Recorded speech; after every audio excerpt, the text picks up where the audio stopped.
75. That's the percentage of small businesses that fail. I want to help you avoid all the pain that is the failure of businesses. I learned the hard way. I lost $50,000 in my first deal. I lost $75,000 in another deal. Now I have mini businesses making millions of dollars a year. But what changed? I started buying businesses instead of starting businesses. What do you wish you knew before you started investing and doing deals? We're gonna try to answer that today. The most important things for all of you. Action, line. First thing is, you gotta keep your day job. I kept my day job for just about 10 years before I finally left. If this is your first deal, do me a favor. You can invest, do deals, but also keep your salary. Your salary is like a lifeline to oxygen above water until you learn to swim by yourself. Keep it until you're sure you really know what you've gotten yourself into. That is, unless you have one of the big three, which I consider cash to cover any downside, inside knowledge on the business, having done it before, aka you're an accountant, you buy an accounting firm, or 3 investors that CYA. This one's so important. Partners, you gotta proceed with caution. Imagine every partner you have is gonna leave you. Data says about 70% of our partnerships fail. Our generation stays at a business or a job for 3 years on average. So that new co-founder that you have, it's likely they won't be the person that you grow old with. I didn't have a lot of rules for partners when I started, now I do. No partners get equity up front without cash in the game. Never give away equity without a vesting schedule. They need to do the deal with you, put in the same amount of cash as you, and they need to still vest so they can't walk away leaving you stuck with the bag. Second is no 50-50 partner. Someone needs to be in control and it's probably you, or whoever has the most skin in the game. You also need to make sure you have a partnership agreement, something like this, with clear deliverables on both sides and a pre-exit provision if it doesn't work out. Think of it like writing a prenup before you get married. Let me tell you a little story. I did a deal. I didn't vet the partner very well. I got all excited and I wanted to start straight away, but I didn't think about the fact that the best predictor for future behavior is past behavior. And this particular dude had a behavior of being like super mediocre, not trying very hard, getting fired from companies, it being other people's fault, reaching middle age, not having much to show. Victim to every circumstance. The way that things start is the best they'll ever be. They will likely never get better than that first date. If it doesn't happen up front, it will only get more painful on the back end. So you can either have an awful conversation early or you can have an unbelievably uncomfortable conversation later on. What ended up happening to me, I ended up writing a big check to get this guy out of the company, to get the negative energy away, and to focus on being victors, not victims. I could have saved myself a lot of zeros from paying attention to this point right here. I gotta go grab something. I'm gonna exit the car, but you guys need to have an exit plan in your business. What does that mean? What if you get tired of this thing? Can you sell it? How long is it gonna take? Who are you gonna sell it to? If you start with the outcome you want, it's much easier to get there with your GPS. I kind of think about it like a game of Candyland. You guys remember that game? You figure out on the roadmap, the entire point of the journey is get to the end of the map. This is your game with buying a business. At some point, the business that you do today probably won't be the one you want to do in 10 years, so figure out how to get out of it ahead of time. You don't want to buy a job that you hate. This type of business, a lot of work. You can see them in there working all day. It's specialty. You need skilled labor.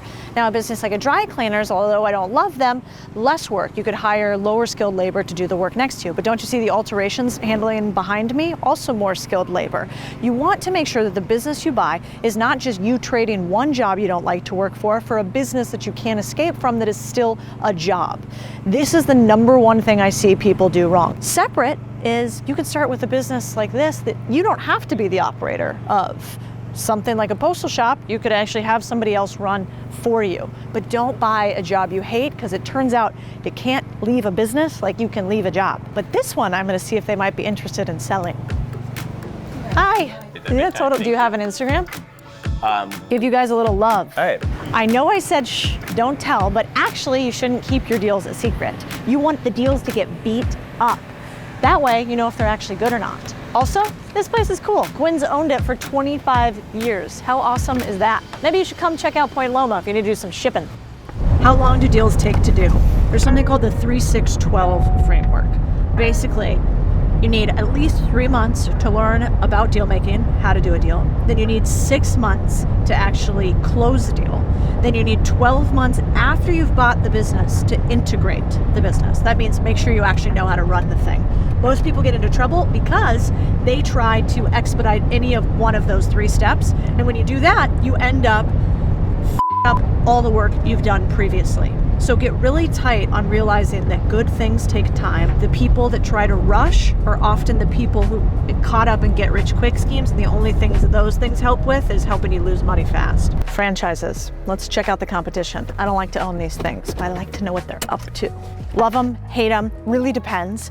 This one's interesting. It's in a tiny little box, but you can see the build out costs. It's fancy. You got to get all of their particulars. So I'm really careful about making sure that the franchises that people use and buy have expenses that make sense. Otherwise, you're shelling out money left and right before you even make a dollar. That's why I typically like to buy, not build. So be careful and choose your franchise wisely.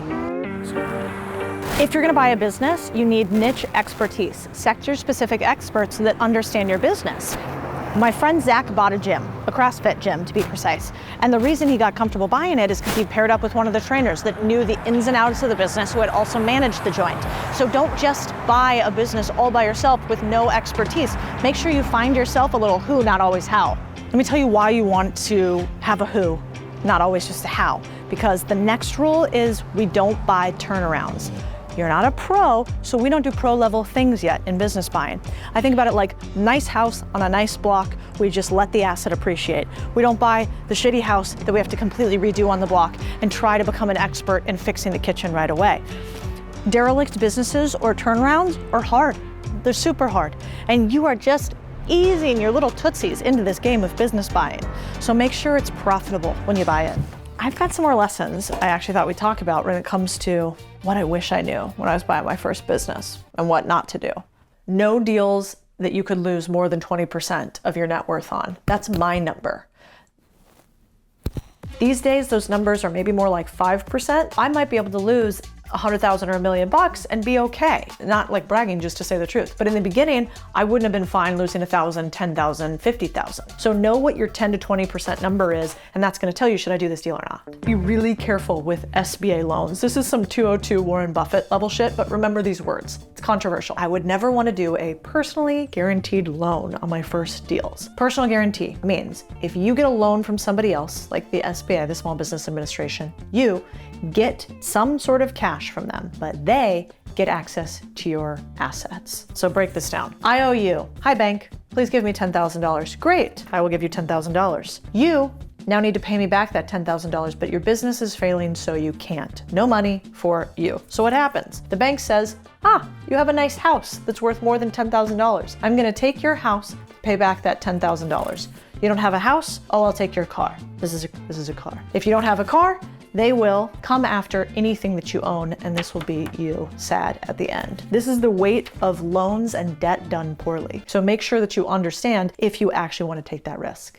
This one is so good. It's called downside scenario planning. What if the worst thing happens to your business this year? Are you still profitable? If not, we pass. Look at this spreadsheet right here. This is so good, and you should use it for every single one of your deals. Actually, if you click the link below, we'll give you this spreadsheet for free, $99. Basically, what this does is you're looking at a model that says, if we make $100,000 this year right now, and we lose 75, 50%, 20% of our total revenue or profit, what happens? How much runway do we have left in the business? How much money do we still make? Can I still cover the debt that I used to buy the business? This downside calculator has saved me many times from getting into a business and realizing, oh my God, I'm one lost sale away from bankrupt. No bueno. Mitigate, go to zero risk, which basically means you ask yourself the question, could this business go to zero? And then you create a plan for what to do if that happens. So let's say you buy a property management company with 30 clients and 20 of them are owned by one group. So you could lose 20 clients overnight. What could you do to still buy the business? Decrease the price of the business by those total customers